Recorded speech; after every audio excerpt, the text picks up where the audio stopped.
Assalamualaikum warahmatullahi wabarakatuh.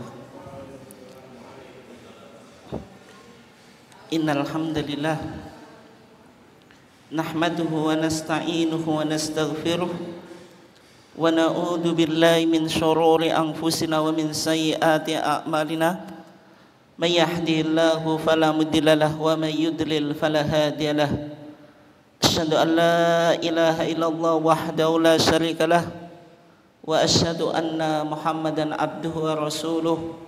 Allahumma shalli ala nabiyina Muhammad wa ala alihi wa sahbihi ajmain. Amma ba'd.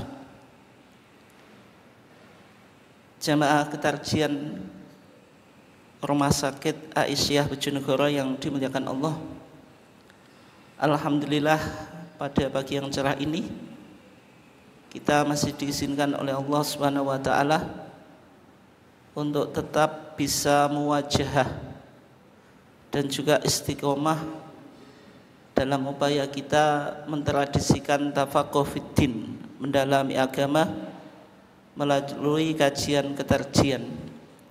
Salawat dan salam semoga senantiasa terlimpahkan kepada Nabiullah Muhammad SAW, keluarganya, sahabatnya, dan seluruh orang yang mengikuti sunnahnya sampai hari kiamat.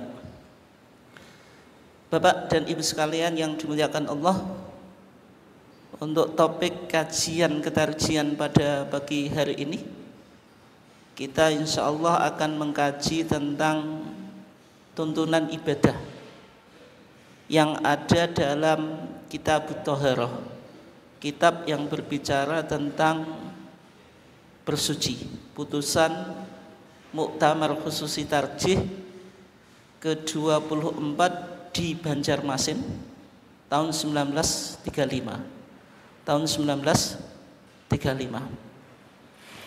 Yang mana secara khusus kita akan mengambil topik dari Kitab Thaharah itu tentang tuntunan tayamum. Tentang apa? Tuntunan tayamum. Di dalam HPT, Himpunan Putusan Tarjih, permasalahan tayamum itu tidak hanya dimasukkan di dalam Kitab Thaharah, kitab yang bicara tentang bersuci sebagaimana dalam kitab-kitab fikih, tapi juga dimasukkan dalam putusan yang berkaitan dengan fikih kebencanaan. Itu ada dalam HPT jilid 3. HPT jilid 3. Putusan Jogja tahun 2015.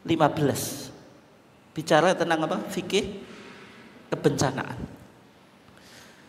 Kenapa kok tayamum itu dimasukkan dalam fikih kebencanaan? Karena ketika terjadi bencana, banyak orang yang mengabaikan ibadah, secara khusus sholat. Alasannya apa? Ya karena akses air itu susah mendapatkan air yang bersih, dan mereka secara umum tidak tahu bahwasanya ada tayamum. Yang mereka tahu adalah ibadah wudu. Wudu menggunakan air, tayamum menggunakan debu, dan mereka tidak tahu. Sehingga yang terjadi apa? Sudah terjadi bencana tapi ibadah apa? Ditinggalkan. Sehingga dalam fikih kebencanaan di HPT jilid 3 itu dimasukkan permasalahan apa? Tayamum. Menunjukkan di dalam Islam ada prinsip kemudahan di dalam menjalankan apa? Ibadah. Tapi sholat yang menjadi imaduddin, pondasi agama, itu jangan sampai ditinggalkan gara-gara kita tidak bisa berwudu yang menggunakan media air. Tapi sebenarnya ada solusi yang ditawarkan oleh Islam, yaitu dengan melakukan tayamum, medianya dari air beralih ke debu. Itu ya. Bapak dan Ibu sekalian dimuliakan Allah, kalau kita lihat di dalam HPT jilid 1 Di sana dijelaskan asbabut tayammum, sebab-sebab yang membolehkan tayamum. Itu apa saja itu?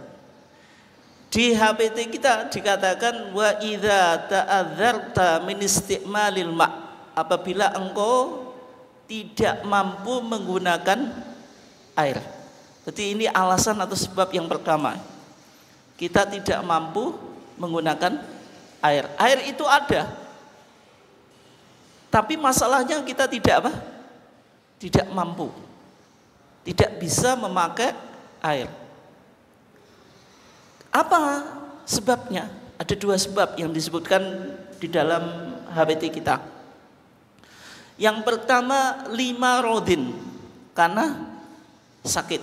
Orang sakit itu dia mendapatkan air tetapi tidak bisa memakainya. Bisa jadi karena ia takut kalau memakai air penyakitnya semakin apa? Semakin parah atau memperlambat kesembuhannya. Itu ya. Yang kedua, li khaufi dhararin, karena takut terjadi mudharat atau bahaya.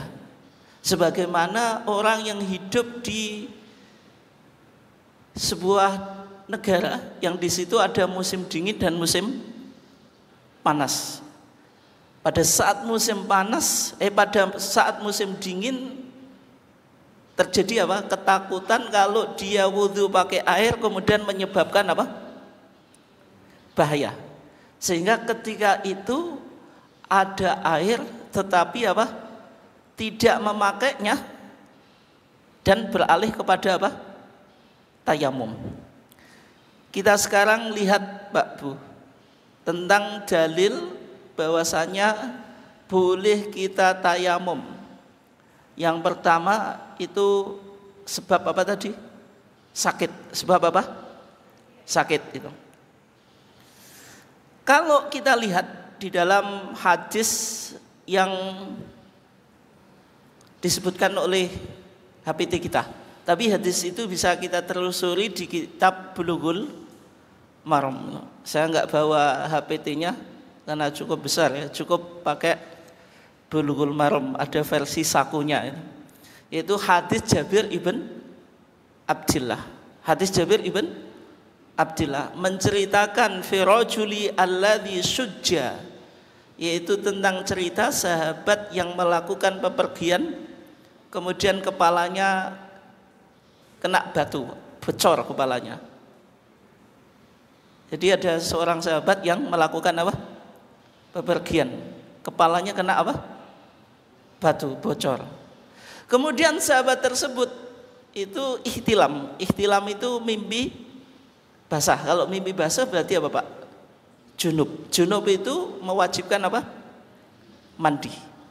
Terus sahabat ini bertanya kepada sahabat yang lain, hal tajiduna li rukhsatan fit tayamum.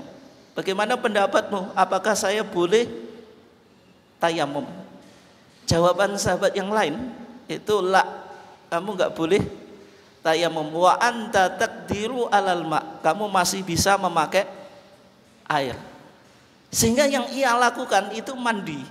Setelah mandi mati Pak. Faghtasala famata. Dia mandi langsung mati. Nah, ini kan gara-gara fatwa yang menyesatkan Pak ya. Seharusnya agama itu mudah tapi fatwanya susah. Seharusnya kan dikasih fatwa mudah boleh tayamum, tapi fatwanya itu menyusahkan, tetap harus mandi. Akhirnya dia mandi, habis mandi mati gitu. Terus peristiwa ini sampai kepada Rasulullah. Ketika Rasulullah mendengar itu, Rasulullah bilang, qatalahumullah, semoga Allah melaknat orang yang ngasih apa? Fatwa tersebut. Terus Rasulullah mengatakan, ala sa'adhu idza lam ya'lamu, kenapa mereka tidak bertanya apabila tidak mengetahui? Fa innama syifa'al as-su'al, sesungguhnya obat kebodohan itu apa? Bertanya. Ini ungkapan yang menarik dari Rasulullah, Pak. Ala sa'alu idza lam ya'lamu. Kenapa mereka tidak bertanya kalau tidak tahu? Fa innama syifa'ul as-su'alu. Sesungguhnya obat kebodohan itu bertanya. Makanya lahir ungkapan ketika kita mencari alamat di jalan itu, Pak. Malu bertanya, sesat apa? Sesat di jalan. Karena orang bertanya itu sebagian orang gengsi, Pak. Masa saya tanya gitu. Akhirnya dia gengsi, nggak mau bertanya. Akhirnya apa? Ya alamat yang dicari nggak ketemu-ketemu, yang terjadi apa? Sesat, dia putar-putar di jalan nggak sampai pada alamat yang dituju. Dan yang kedua, Pak Bu, di dalam hadis ini, artinya kalau kita bicara tentang agama, kalau tidak tahu jawabannya sudah dijawab tidak tahu. Imam Malik saja gitu, pernah ditanya 40 soal gitu. 40 apa? Soal itu dijawab 3, yang lainnya cuma dijawab apa? Wallahu a'lam bissawab. Man qala la adri faqad afta. Siapa yang berkata tidak tahu, sesungguhnya dia sudah ngasih apa? Fatwa. Maksud Imam Malik itu bukan Imam Malik bodoh, tapi Imam Malik apa? Merasa bahwasanya ketika orang bicara tentang agama tidak tahu jawabannya, ya sudah tidak memaksa untuk apa? Menjawab. Berarti kalau memaksa memberikan jawaban padahal dia tidak tahu jawabannya, Pak. Lah sama dengan hadis yang di situ dijelaskan ketika ulama itu meninggal, maka yang tersisa itu orang-orang yang bodoh. Terus apa, Pak? Ittakhadha an-nasu ru'usan juhalan. Orang-orang mengambil orang yang bodoh itu menjadi pemimpin. Fasu'ilu, mereka ditanya, fa'aftau bi ghairi ilmin. Ngasih fatwa tanpa ilmu. Fadhallu, mereka sesat, wa adhallu, dan menyesatkan orang lain. Itu ya. Dari hadis tadi bisa kita ambil kesimpulan. Kesimpulannya apa, Pak, Bu? Bahwasanya orang yang sakit itu boleh apa?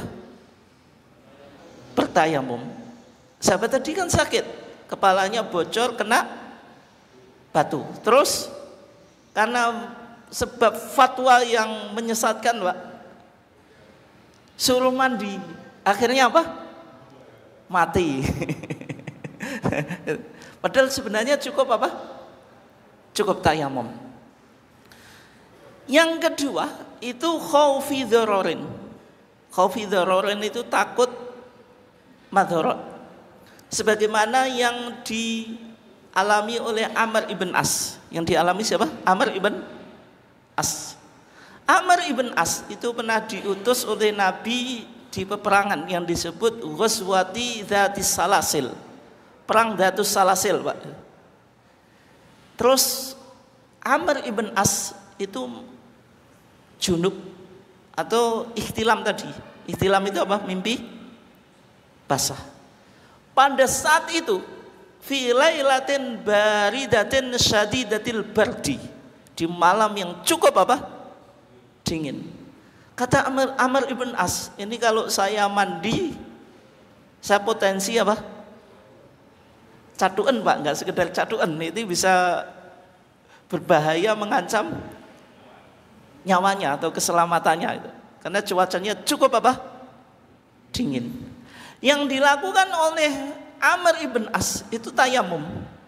Yang dilakukan apa? Tayamum. Habis tayamum itu ngimami sahabat yang lain, yaitu sholat apa? Subuh itu. Ini sudah pakai tayamum jadi imam lagi. Nah, itu. Padahal itu kan sahabat yang lain kan belum tahu kalau tayamum itu boleh dilakukan dengan alasan apa? Takut bahaya. Ya kayak jenengan. Misalnya ada imam yang sebelum sholat dia duduk-duduk di depan jenengan atau ngobrol, dia kentutnya apa? Bersuara, tut gitu. Habis itu waktu sholat sudah masuk ya. Dia nggak ngambil air wudhu, tapi diam saja. Terus qomat, habis qomat langsung maju jadi imam. Kira-kira perasaan jenengan gimana? Mau atau enggak diimami-imam kayak gitu? Mau atau enggak Pak Bu? Enggak mau. Wong imamnya enggak wudhu kok jadi imam. Padahal syarat sahnya sholat itu harus apa? Wudhu atau bersuci dari hadas kecil dan besar. Dalam hadis Abu Hurairah Rasulullah bersabda, la yaqbalullahu sholata ahadikum idza ahdatsa hatta yatawaddoa. Allah tidak menerima sholat di antara kamu apabila berhadas sampai wudhu. Kan mesti jenengan ragu Pak Bu. Bisa jadi mufaraqah. Mufaraqah itu memisahkan diri dari jamaah itu. Sahabat yang lain itu ragu. Amr ibn As ini junub kok apa? Jadi imam. Akhirnya ketika sahabat sudah sampai ke Madinah atau pulang dari peperangan, peristiwa ini diajukan kepada Rasulullah. Kemudian Rasulullah mengklarifikasi, Pak Bu. Ya Amr, wahai Amr ibn As, sholaita bi ashabika wa anta junubun. Wahai Amr ibn As, kamu itu sholat menjadi imam di sholat apa tadi? Subuh, kamu kok junub. Kira-kira jawaban Amr ibn As gimana Pak Bu? Ini Rasulullah yang mengklarifikasi. Bagaimana kamu kok berani-beraninya sholat jadi imam lagi? Imam itu kan istilah kita apa? Bahasa yang sederhana. Supir Pak ya. Supir kendaraan itu kalau dia apa? Melakukan kesalahan itu nabrak ya semua penumpangnya jadi korban kan itu. Itu ya. Tapi jawabannya Amr ibn As, ya Rasulullah, sesungguhnya saya ingat Allah Subhanahu wa taala berfirman wala taqtulu anfusakum. Janganlah engkau membahayakan diri kamu. Janganlah engkau membunuh diri kamu. Berarti Amr ibn As, Pak, itu sudah memahami bahwasanya syariat itu pasti tujuannya, di antara tujuannya itu hifdzun nafs, menjaga apa? Jiwa. Tidak mungkin ada syariat yang mengakibatkan kecelakaan bagi kita. Karena syariat itu pasti ingin apa? Menjaga jiwa. Jenengan melakukan ibadah, misalnya wudhu tadi atau mandi, terus mengakibatkan apa? Bahaya terhadap jiwa atau kesehatan jiwa kita, itu tidak mungkin. Sehingga Amr ibn As itu pakai kaidah itu wala taqtulu anfusakum. Maka ketika Rasulullah mendengar jawaban itu, fadhahika Rasulullah sallallahu alaihi wasallam. Rasulullah apa? Ketawa Pak. Walam yaqul syai'an, dia enggak mengucapkan apa-apa. Ini menunjukkan sunnah apa? Takririyah, sunnah yang berarti ketetapan Rasulullah, karena jawabannya sesuai dengan salah satu dari maqasid asy-syariah, tujuan agama, yaitu apa? Hifdzun nafs, menjaga apa? Jiwa. Berarti kesimpulan kita, hal-hal yang menyebabkan bolehnya kita tayamum, yang pertama apa tadi? Ketika kita ada uzur tidak bisa menggunakan air. Alasannya dua. Yang pertama karena sakit, yang kedua karena apa? Takut bahaya. Terus berikutnya kata tarjih, au kunta ala safarin, atau engkau dalam perjalanan. Kenapa dalam bahasa Al-Qur'an dikatakan wa in kuntum mardo au ala apa? Safarin? Karena secara umum orang yang bepergian itu Pak, akses air itu mudah atau enggak? Sulit, apalagi dulu perjalanan itu kan di padang pasir Pak. Sehingga potensi untuk mendapatkan air itu sangat kesulitan itu. Bahwa bekal air juga bisa habis itu, untuk diminum dan yang lainnya. Sehingga kalau orang dalam perjalanan itu secara umum akses air apa? Sulit itu. Karena akses air sulit, maka ketika orang yang melakukan perjalanan tidak mendapatkan air, boleh apa? Tayamum. Ini kasus yang umum terjadi, Pak. Tapi bisa kita simpulkan penyebab yang membolehkan seorang itu tayamum, kaidah yang lebih luas lagi, itu faktul ma. Faktul ma itu apa? Faktul ma itu kita tidak mendapatkan akses air. Sebabnya apa? Tidak hanya bepergian, bisa juga kekeringan. Kekeringan itu kan posisi kita nggak bepergian, Pak. Tetap mukim tapi tidak ada akses air. Tapi Al-Quran kenapa pakai wa in kuntum mardo au ala safarin? Karena ala safarin ini umum dilakukan oleh masyarakat Arab ketika itu melakukan perjalanan di padang pasir itu. Tapi kaidah yang lebih umum lagi, ya kita katakan apa? Faqdul ma, ketiadaan air atau kita tidak mendapatkan akses air meskipun posisi kita tidak bepergian. Jelas ya? Oke. Berikutnya, Pak Bu. Tayamum itu menggunakan apa? Medianya debu gitu. Karena dalam Al-Qur'an dikatakan fatayammamu sa'idan thayyibah.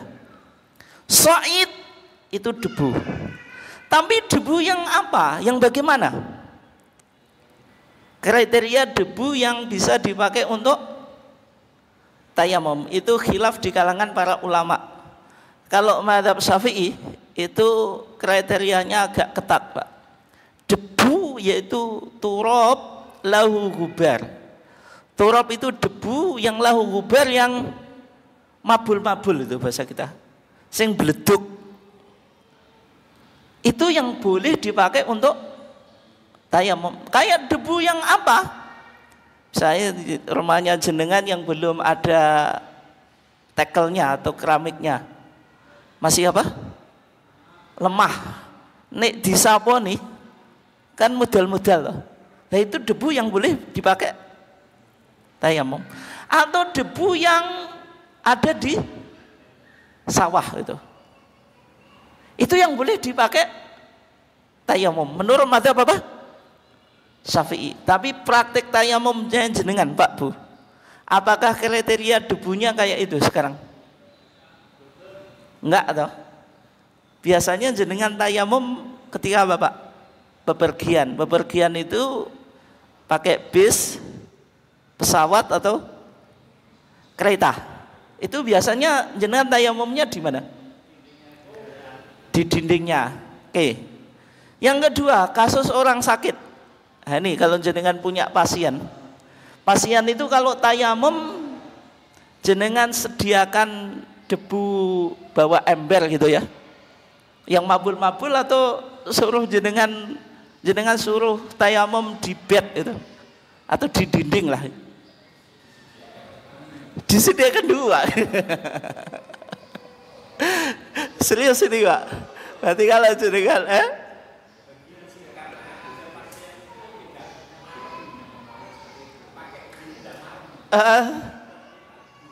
ada debu ya? Serius ini? Oh pakai debu.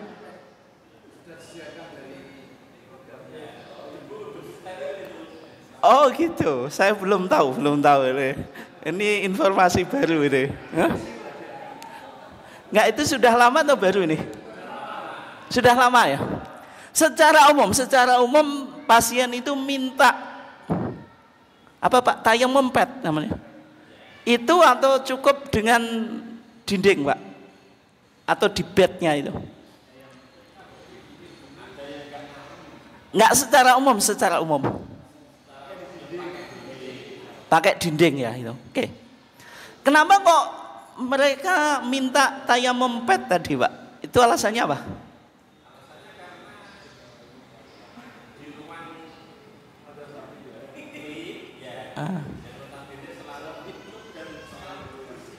Oh gitu. Ada debunya.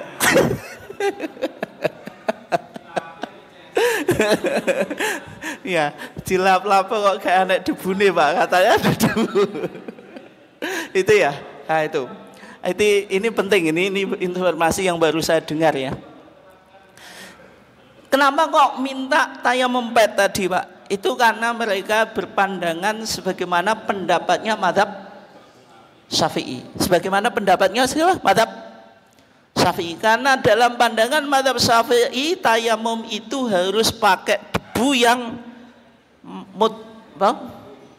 mubal itu. Kalau kita pakai tayamum, kita tayamum pakai dinding, saya gini nggak ada ini debunya, mana ada? Nggak ada. Berarti nggak memenuhi kriteria soid itu. Sehingga orang yang semacam ini Pak, dalam mazhab Syafi'i disebut faqidu tahurain. Orang yang kehilangan dua alat bersuci, yaitu air dan debu. Orang yang semacam ini tetap sholat, tetap apa?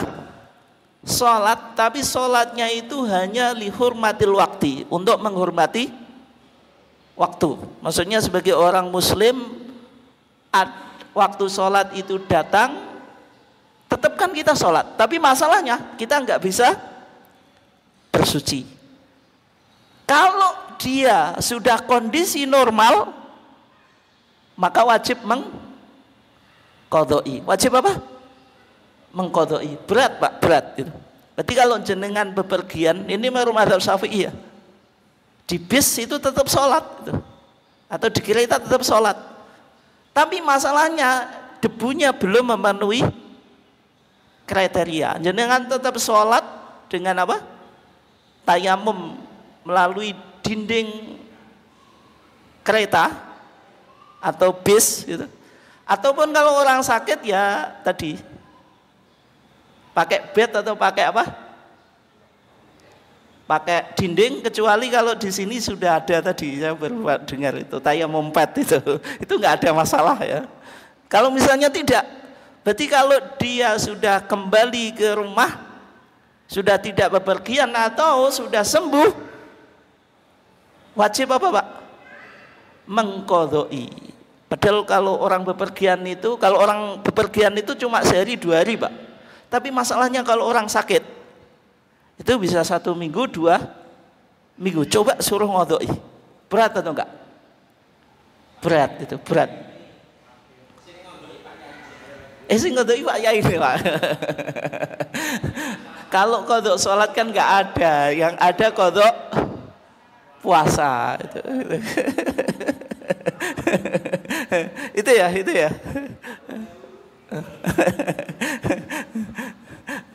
Ini menurut mazhab apa?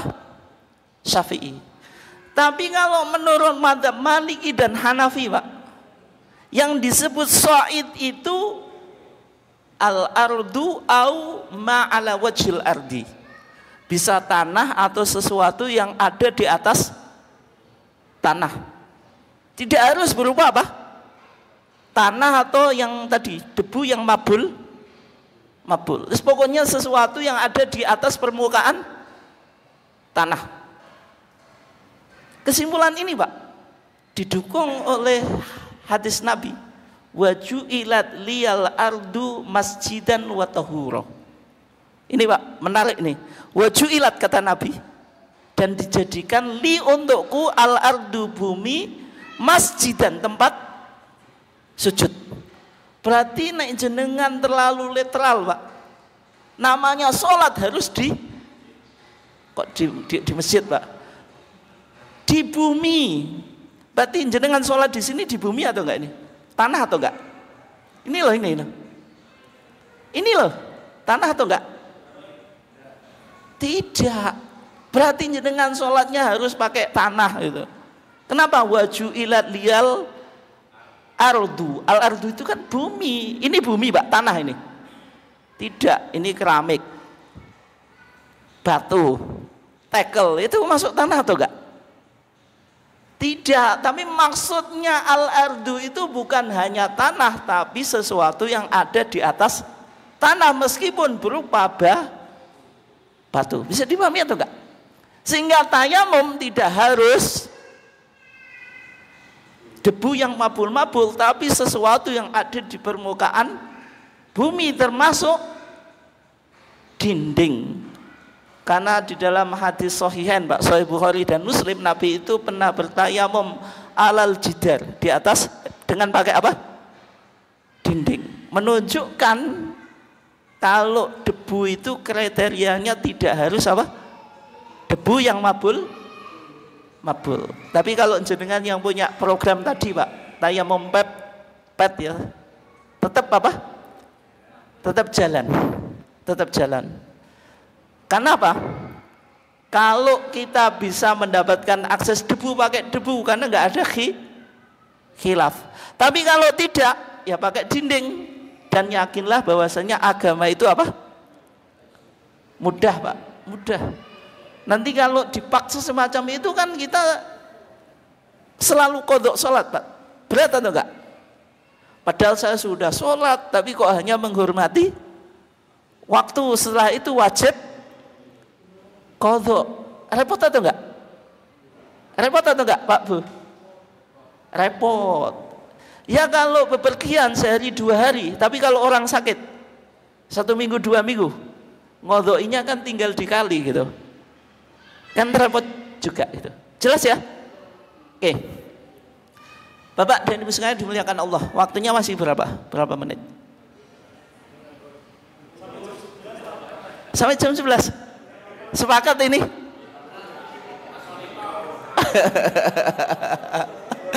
Yang ibu-ibunya sepakat, Bu. Katanya sampai jam 11, Bu. Hah? Yang ibu-ibunya enggak bersuara, Pak. Diamnya wanita menunjukkan apa, Bu? Setuju atau enggak, Bu? Berarti setuju, Pak. Wanita itu kan kalau diam setuju gitu. Kalau enggak setuju itu pasti berkomentar gitu.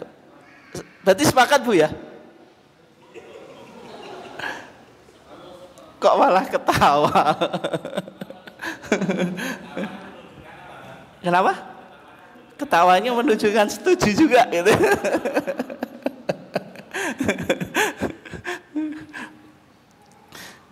Oke, 10 menit lagi, sabar. 10 menit lagi. Saya juga lagi flow gak kuat, banyak ngomong. Oke. Tayamum itu badalul wudhu'i wal ghusli, pengganti wudhu dan mandi. Berarti tayamum itu tidak hanya mengangkat hadas kecil, tapi juga apa?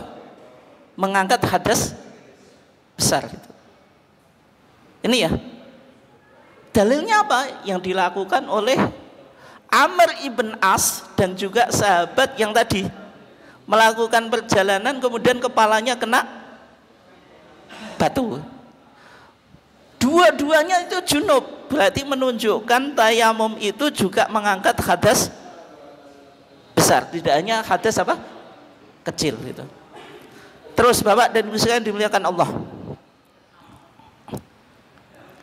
Bagaimana tata cara tayamum? Coba jenengan jawab. Model tayamumnya jenengan bagaimana? Ini bukan ujian ya. Tapi saya cuma ingin tahu saja. Kalau tayamum berapa kali tepuan, Pak, Bu?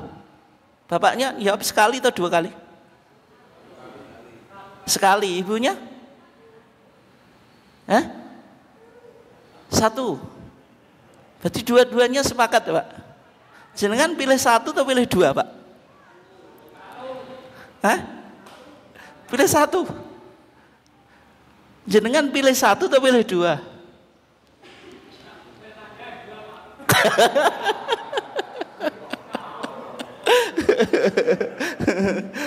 Oke ya, berarti 1 kali tepukan ya, 1 kali tepukan.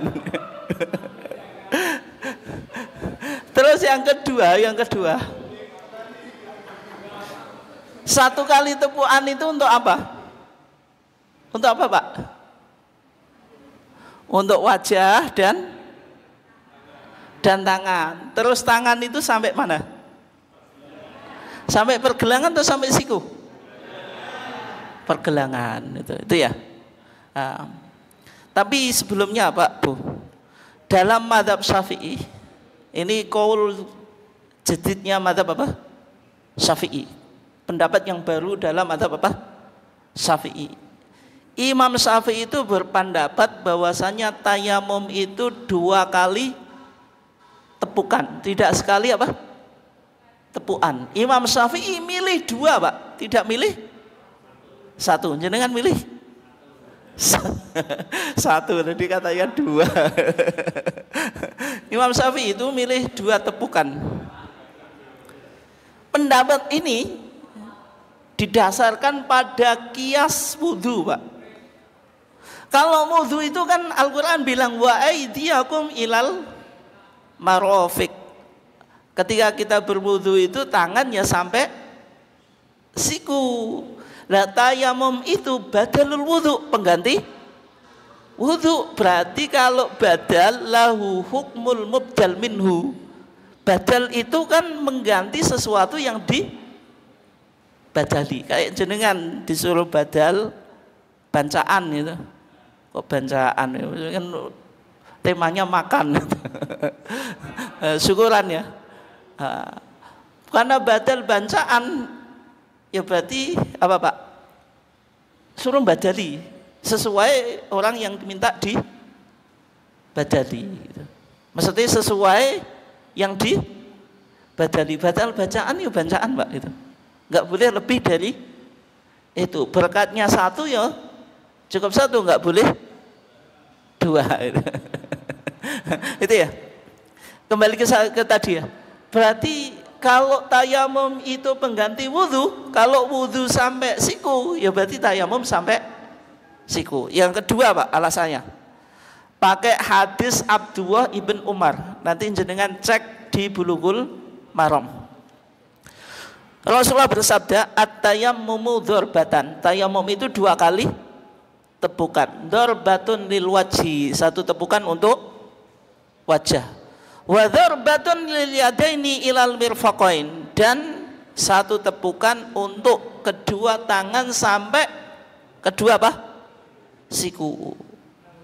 Berarti kalau kita praktekkan Pak Bu, tayamum menurut mazhab Syafi'i yang umum dipraktekkan di masyarakat, itu coba kita praktekkan. Berapa kali tepukan tadi? Coba tangannya diangkat semuanya. 2 kali. 1 tepukan, terus diangkat wajah, terus apa? Nempuk lagi, terus apa Pak? Tangan sampai siku. Kalau dalam mazhab Syafi'i gini ya, ini diluruskan kecuali ibu jari, diluruskan gini ke belakang sampai siku yang dalam, baru nanti gini, jempolan ibu jari itu mengusap yang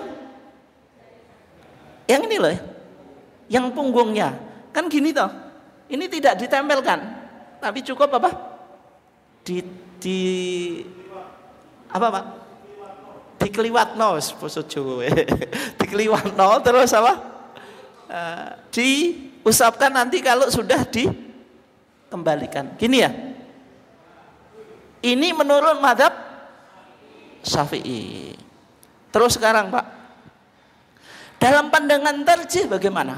Ini pendapat tarjih dan juga pendapat mazhab Hambali. Pendapat tarjih dan juga mazhab apa? Hambali. Menggunakan hadis Ammar ibn Yasir. Menggunakan hadis siapa? Ammar ibn Yasir. Ini ceritanya panjang Pak. Ammar ibn Yasir itu pernah diutus oleh Rasulullah dalam 1 hajah atau keperluan Pak. Dia junub, nggak dapat air. Yang ia lakukan itu fatamaroktu fis sa'id. Dia gulung-gulung di tanah Pak, di pasir itu. Kalau di syarah-syarah hadisnya itu diibaratkan kayak unta gulung-gulung di padang pasir. Tapi kalau bagi kita di masyarakat Jawa Pak, yang umum kita ketahui yang gulung-gulung adus awu, iya Bapak? Pitik kan gulung-gulung adus awu. Karena Ammar ibn Yasir itu pakai kias. Kalau orang junub itu kan wajib membasuh semua badannya dari ujung kepala sampai ujung kaki dengan apa? Air. Lah tayamum itu pakai debu. Berarti secara analogi, secara kias, orang tayamum itu ya semua badannya harus kena apa? Debu. Harus kena apa? Debu. Tapi setelah peristiwa ini Pak diceritakan kepada Rasulullah mengajarkan bagaimana tata cara tayamum. Innama yakfika antakula biyadaika hakada. Wahai Ammar, sesungguhnya engkau cukup melakukan begini. Kemudian Rasulullah ngasih demonstrasi atau peragaan Pak. Kata Rasulullah di hadis ini dijelaskan yang dilakukan Rasulullah apa? Tsumma dzaraba biyadi. Rasulullah memukulkan atau menempukkan tangannya al-ardo ke tanah dzarbatan wahidatan, sekali pukulan Pak, atau sekali apa? Tepukan. Wa nafakha fihima, kemudian apa? Ditiup. Ditiup. Thumma masaha bihima wajhahu wa kafai. Kemudian yang dilakukan Rasulullah mengusapkan dengan dua telapak tangannya wajah dan kedua telapak tangan. Kedua telapak tangan ini Pak Bu, telapak tangan kan ada bagian dalam, ada bagian luar. Bagian dalam itu kalau kita genggam dengan jam jari, itu yang putih-putih ini tidak kelihatan. Itu kriterianya ya. Berarti telapak tangan yang dalam ketika kita menggenggam itu kan nggak kelihatan. Kalau yang luar ini jelas. Dibatasi dengan pergelangan. Tangan itu bisa dibagi menjadi berapa Pak Bu? 3 Bu. Ini namanya apa? Telapak tangan dibatasi dengan apa? Pergelangan, atau ini namanya kafun kalau bahasa Arab. Terus apa? Saidun, atau apa Pak? Hasta atau lengan dibatasi dengan siku. Terus ini apa? Aldodun atau bahu dibatasi dengan mangkep. Mangkep itu pertemuan pundak dan bahu. Makanya kalau yang kita takbirnya segini itu pas gini.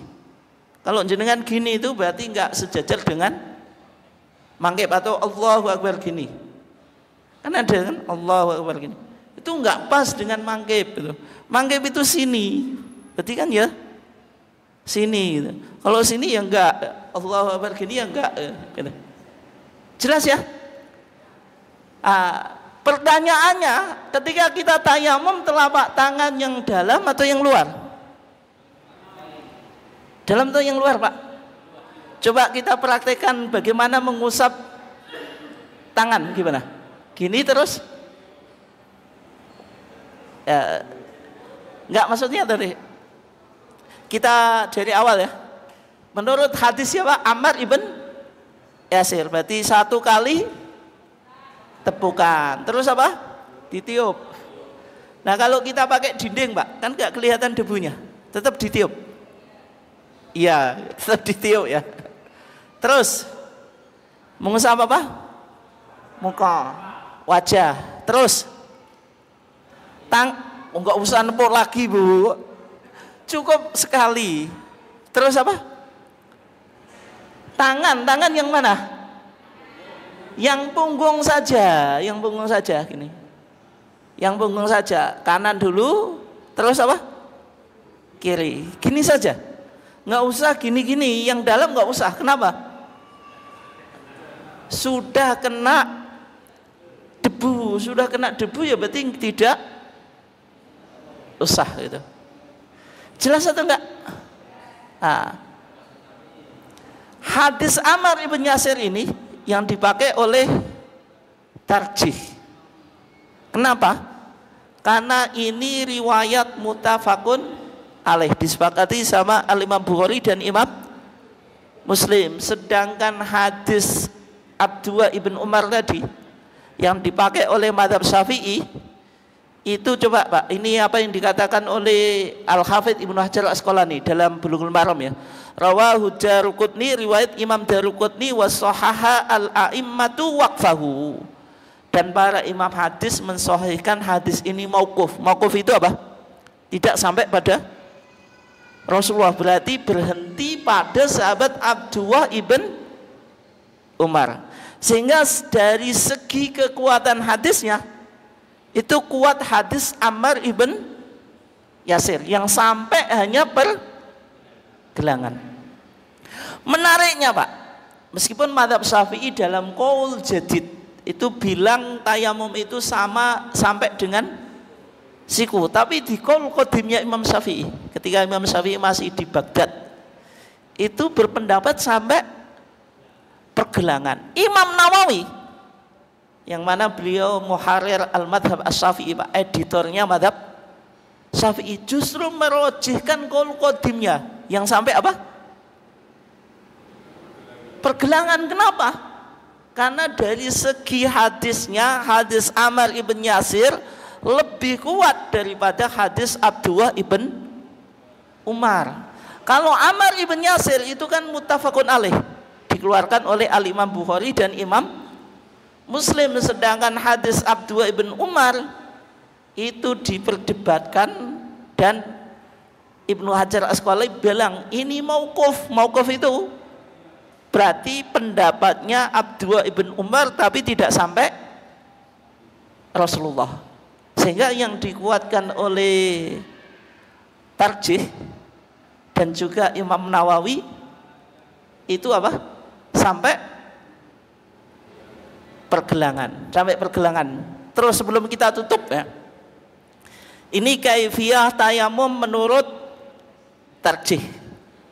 Jangan keluar dulu Bu, ini mau ditutup ini praktek yang terakhir ini. Ya. Berarti tata caranya apa? Saya praktekkan, nanti setelah itu kita praktek sama-sama. Dalam HPT kita dijelaskan tata cara tayamum itu menepukkan kedua telapak tangan ke bumi atau sesuatu yang ada di atas bumi, tidak harus debu sing mabul-mabul. Setelah itu diangkat Pak, diangkat di tiup, baik debunya kelihatan atau tidak. Ketika jenengan ngangkat ini sambil niat dalam apa? Hati, tidak perlu melafadzkan niat tayamum. Gimana niat tayamum? Nawa itu tayamumah. Nek iso jawab hebat tadi. Lillahi ta'ala ya kurang Pak. Nawa itu tayamumah. Kalau wudu nawaitul wudu'a li rafil hadasil asgori fardon. Nak wudu kok apal Pak, nek tayamum kok gak apal? Oh gitu. Oh, karena tayamum jarang-jarang ya. Kalau tayamum itu nawaitu tayamum listiba hadis sholati fardon lillahi ta'ala. Tapi kalau kita di Muhammadiyah cukup di dalam hati. Ya, barokah jenengan di Muhammadiyah Pak, gak apal tetap iso tayamum, gak apal doa kan gak apal tuh tadi. Ibu-ibunya malah sama sekali nggak jawab itu. Itu barokahnya di Muhammadiyah gitu. Nah, itu ya. Niat cukup dalam hati. Fokus Bu. Kemudian apa? Sambil nggak niat dalam hati, sambil membaca. Setelah itu apa? Bismillah. Baca apa? Bismillahirrahmanirrahim. Lengkap ya. Terus apa? Diusapkan ke muka atau wajah sebagaimana wudu. Cukup diusapkan ya. Kalau dalam wudu kan ada mengusap kedua ujung mata, sing biasanya keluar blobok itu. Kalau tayamum ya atau enggak? Enggak usah, nanti kelilipan. Enggak usah. Kalau tayamum enggak. Muka terus apa? Tangan. Bagaimana tadi? Cukup punggungnya sampai pergelangan. Terus kita praktekkan yang terakhir sebelum kita tutup. Sama-sama ngangkat tangan, yuk. Tepukkan ke bumi. Terus diangkat, ditiup. Habis niup apa? Niat dalam hati, baca apa? Bismillahirrahmanirrahim. Terus apa? Mengusapkan ke muka. Habis itu tangan kanan dulu bagian punggung sampai apa? Pergelangan. Terus yang kiri punggungnya saja sampai pergelangan. Dan itu tata cara tayamum sesuai yang ada dalam HPT, himpunan putusan apa? Tarjih. Jelas ya kira-kira? Oke, ada pertanyaan atau enggak ini? Malah sampai 10:30 sekarang. Enggak ada ya? Enggak ada. Tadi padahal kita sudah sepakat jam 11. Sekarang 10:30 berarti ada diskon setengah jam gitu. Oke, kurang lebihnya mohon maaf. Wassalamualaikum warahmatullahi wabarakatuh.